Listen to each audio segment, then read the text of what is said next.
we on our final panel, which I hope you find interesting. Good? David, can you hear us? We're sorry that we left you in the snow in Seattle, or the cold in Seattle, more than likely. But you need to get that passport resolved. Yeah.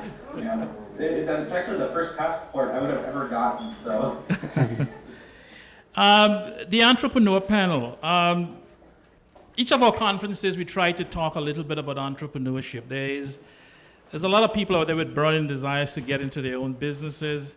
The Premier has talked a lot about small businesses and trying to drive that side of the employment area, and some progress is being made, but the reality is it's a bit of a daunting thing to be comfortable in a job and leave it, or starting a business from scratch. And as I went about doing this, I had a number of other people that I talked to, and then a friend of mine, who should remain nameless, recommended to me that I should talk to Chad Lettsome. And the thing I found was interesting. Chad is not only a BVI lander, but someone who grew up on this part, the eastern end of the island, but ended up in Seattle working for Boeing. And I found that very interesting. How is it possible for Chad to get from Eastern Longlook to being a top-notch designer for Boeing on defense issues? And I decided to ask him to be our lead speaker today, because I think he represents the generation and the age as to what is possible. And the other thing that was interesting is, as he'll present himself shortly, is the area that he decided to venture into. It is not the typical area that any one of us will do. And I think the reason for that is Chad has a lot of hair, and it's still very black. So there's a lot for him to lose. I asked Bill to sit on this panel because Bill is very modest, but Bill has been an author beyond writing and managing Condé Nast Traveler. He's written quite an interesting book a few years back on Flip the Script, How to Turn the Tables and Win in Business and Life. And there were quite a few interesting lessons in there that I thought he would be quite keen on sharing with us. So I want to start off by asking Chad to tell us a little bit about what he's doing, how did he get to where he is, and then we're going to try and pepper him with some questions. Okay. Chad. Thank you, Russell. I think the protocol has been set. Good afternoon, everyone. Once again, my name is Chad Lettsome, and I was ecstatic to learn that Russell invited me to speak on this panel, and honored at the same time.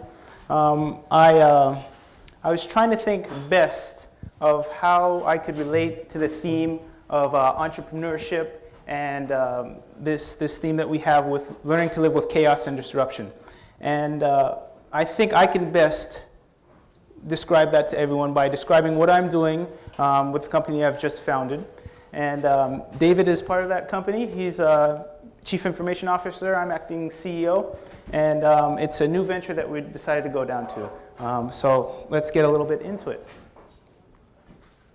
So just by a quick show of hands, I don't expect to see many hands, but how many people have heard of Ching before? Few. More hands than I expected to see. This is honestly the first time that the company is addressing the public, so you can call this our debut if you want to, here at BVI Outlook 2015. So for those of you that don't know what Ching is if I can get to the next slide. Ching is a Caribbean-based startup company that has designed a mobile application for your smartphone or mobile device tablet that allows you to accept card payments or credit cards right on your mobile device. Our mission is very simple. We're trying to innovate how payments are done in the Caribbean by catering to the immediate payment needs of merchants and customers alike. Another interesting fact is obviously we're West Indian founded, owned, and managed, and we're keenly focused on developing, bettering, and contributing and improving our local economy and Caribbean communities. So that's one key thing about the business. this is the business in a nutshell. I'm trying to keep it down to one slide, nice and short, so we can get more into some discussion about things. Next slide. So we want to start off in the BVI. So let's go over some factors that we looked at while trying to form Ching and deciding how to go down this venture. We obviously looked at the economies, we looked at industry, and most people know that in the BVI we have a twin pillar economy. There's a tourism side that makes about 40% and the financial services side that makes up about 60%. These numbers are based on government revenue, and I think they were greatly explained and talked about in earlier sessions today. I would like to focus on that tourism section for two reasons. One, because the tourism sector is rock solid. It's not going anywhere. It's been here for quite a while. And the second reason is in other Caribbean islands, they don't have this nice, awesome, fat financial services market that many people have worked so hard to build in their islands. So they have less of a percentage of finance, and they have to rely more heavily on tourism for their industry. So thinking outside of the BVI a little bit, tourism is the main thing in the Caribbean. Ching also found that there was a problem. This is another factor and a key thing that we saw while looking and analyzing the market, is that we found that there are poor tools for individuals and small businesses to fully capture payments from the visitors and guests to the Caribbean. So we look at that as an opportunity, and that's one thing that drove us down the path that we're going down. Next chart. One thing about the Caribbean, it is a developing region. I don't think anybody can dispute that. We're definitely not first world. We're third world and second world at best. And in a developing region, you have developing infrastructure. Buildings are going up quicker than you can think. New roads are being cut and put in. And very keenly, the communication infrastructure seems to always be developing. I'm glad Broderick brought it up earlier today as one of the top 10 points that the BVI needs to focus on, the government needs to focus on, is helping to stimulate getting that going. Because doing any kind of technical work without a good, reliable internet connection is pretty hard to do. So I'm glad to see that there's some improvement happening and some upgrades and investment in the infrastructure here. It's too much for a telecommunication company or a cable company to run a dedicated line to every building that's being built. So wireless is the only thing that can keep up with that. Wireless is the key and is king in any developing region. Next chart, yep. So having looked at the economies and industry, having paid key attention to wireless, and having looked at a problem that exists, we decided to focus on what we should do to try to remedy that. And it was clear that we needed to be thinking about mobility. It was clear that we needed to be thinking about finance. And it was clear that we needed to be thinking about tourism. And lastly, you have to think about how to help people, right? And that was one of my main focuses when coming up with this idea is, what does everybody need? Most people need power. Most people need food, have to have food, water. So you can go into any of those industries. And then everybody kind of also needs money. And that's a little bit easier to enter that market. And the Caribbean has a culture of being doers. People here are doers. If you need to go do something, you go do it. I remember changing a transmission on a truck with my friend one day. And we didn't have a jack. We didn't have anything to lift up the truck. So we crawled underneath the truck and unbolted the transmission, lowered it down on our chests, moved it to the side just to change the transmission on the truck.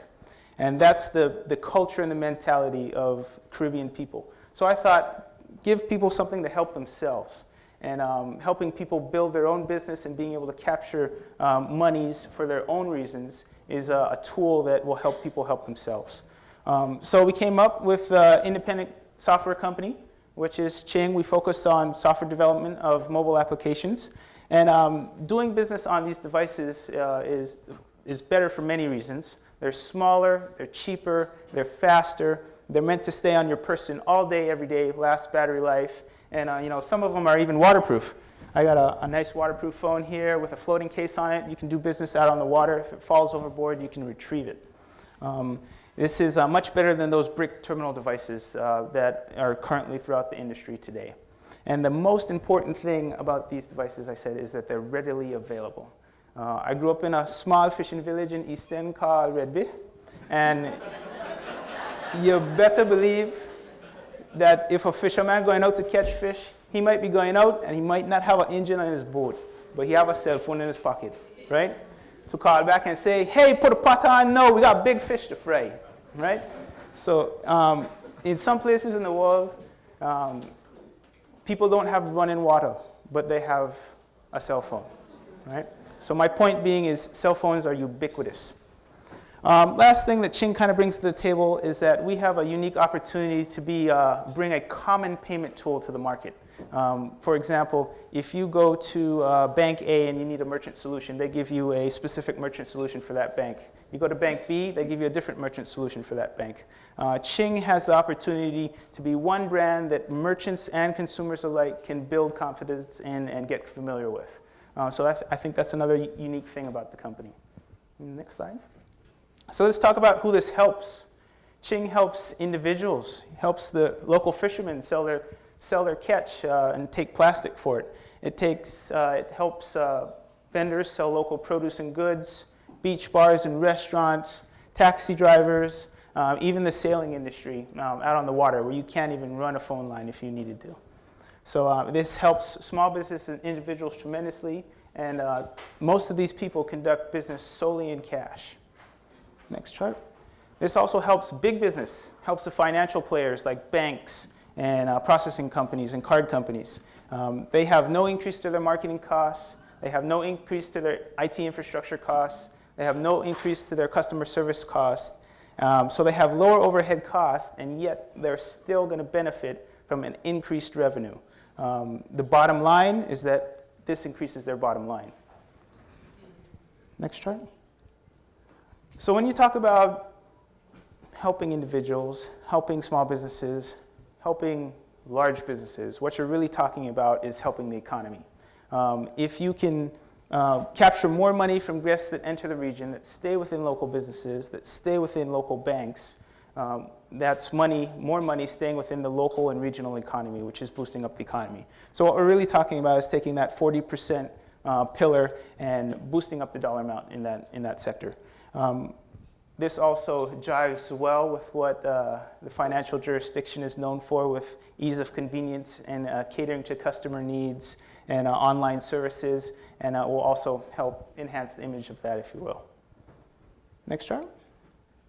So in summary, in a developing region where wireless is king, you need a secure, standard, common payment tool that will help individuals, help small businesses, help larger businesses, and will help grow the economy.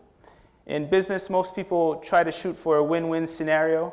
In Ching, we don't think this is a win-win scenario. We think this is a triple win scenario. We think this is a quadruple win scenario, and we think this is a quintuple win scenario. 5 wins, right? The consumer wins because now they can pay with their preferred method of payment, whether that be plastic. The merchants win because they don't have to lose a sale to someone that wants to purchase in plastic. The individuals, banks, and large processors win because their bottom line goes up. The government wins because the economy grows. You get a little bit more taxation out of that. And lastly, this little startup called Ching wins by getting to better the place that we call home. So.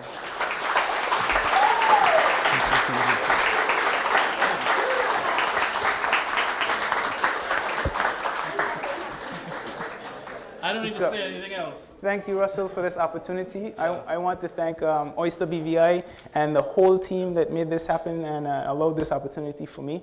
And I hope that got some people's minds ticking and turning about entrepreneurship, and so we can flow into the rest of this discussion. Thank you, Russell. Thank you.